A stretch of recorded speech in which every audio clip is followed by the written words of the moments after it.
ત્યાર પછી બીજા નંબરના જોવિયલ ગ્રહ વિશેની વાત કરીએ મિત્રો. બીજા નંબરનો જોવિયલ ગ્રહ છે શનિ, અને શનિ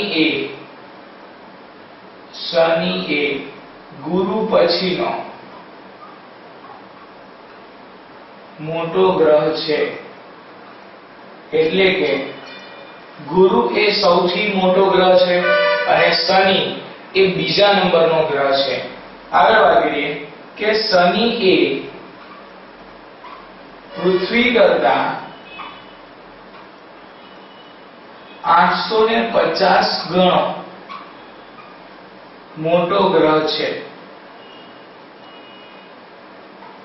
શનિ એ પૃથ્વી કરતા 850 ગણો મોટો ગ્રહ છે. શનિ ગ્રહ વિશે વધુ સમજીએ તો શનિ ગ્રહની આસપાસ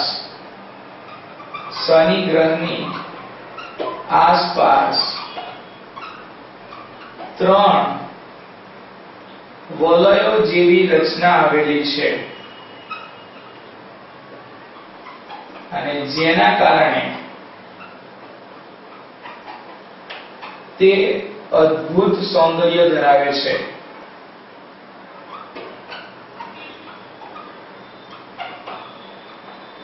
એટલે કે અવકાશ રસિકોને એના આ વલયોને કારણે એની સુંદરતા ખૂબ જ પસંદ પડે છે, અને એ લોકો એ આ જોવા પાછળ ઘણું બધું ધ્યાન કેન્દ્રિત કરે છે.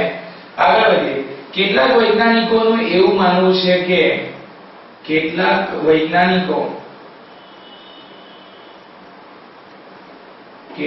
વૈજ્ઞાનિકોનું માનવું છે કે શનિ એ સંપૂર્ણ હાઇડ્રોજનનો બનેલો ગ્રહ છે. સંપૂર્ણ હાઇડ્રોજનનો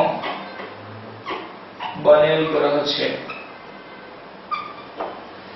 તેઓ એવું પણ કહે છે કે તેના કેન્દ્ર ભાગમાં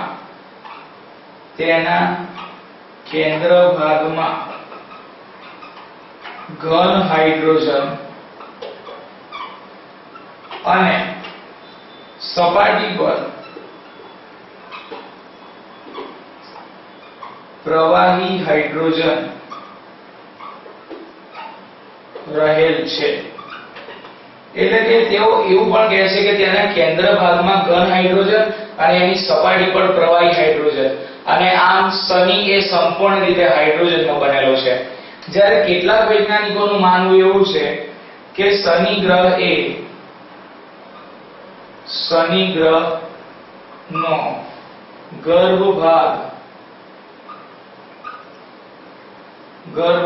એ પથરાળ છે, એટલે કે ખડકોનો બનેલો છે, તથા તેની આસપાસ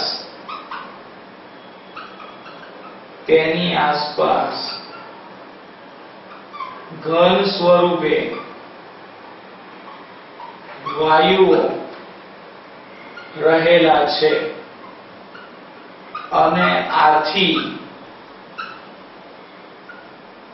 તેનું તાપમાન ઘણું ઓછું છે. એટલે કે અહીંયા એનો ગર્ભભાગ છે, ગર્ભભાગ એ પથરાળ છે, ખડકોનો બનેલો છે, અને એ ખડકોની આસપાસ ઘન સ્વરૂપે વાયુઓ રહેલા છે, અને એની આસપાસ વાતાવરણ ધરાવતો આ ગ્રહ એ ઓછું તાપમાન ધરાવે છે, કારણ કે એના કેન્દ્ર ભાગ એ પથરાળ છે, અને પથરાળ જમીન ઝડપથી નીચું તાપમાન ગ્રહણ કરી શકે છે. તો એટલા માટે એનું તાપમાન ઘણું નીચું છે એવું પણ વૈજ્ઞાનિકોનું માનવું છે. અને છેલ્લે વાત કરીએ એના કુદરતી ઉપગ્રહો વિશે, તો શનિ ગ્રહને કુલ 30 કરતા વધુ ઉપગ્રહો છે, કુદરતી ઉપગ્રહો છે. તેમાં સૌથી મોટા ઉપગ્રહનું નામ ટાઇટન છે.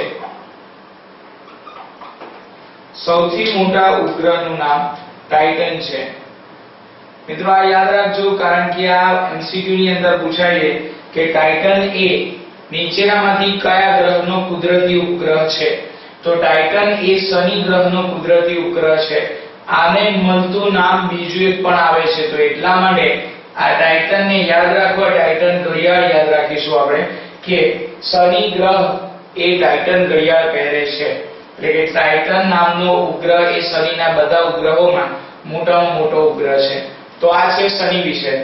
હવે વાત કરીએ યુરેનસ વિશે.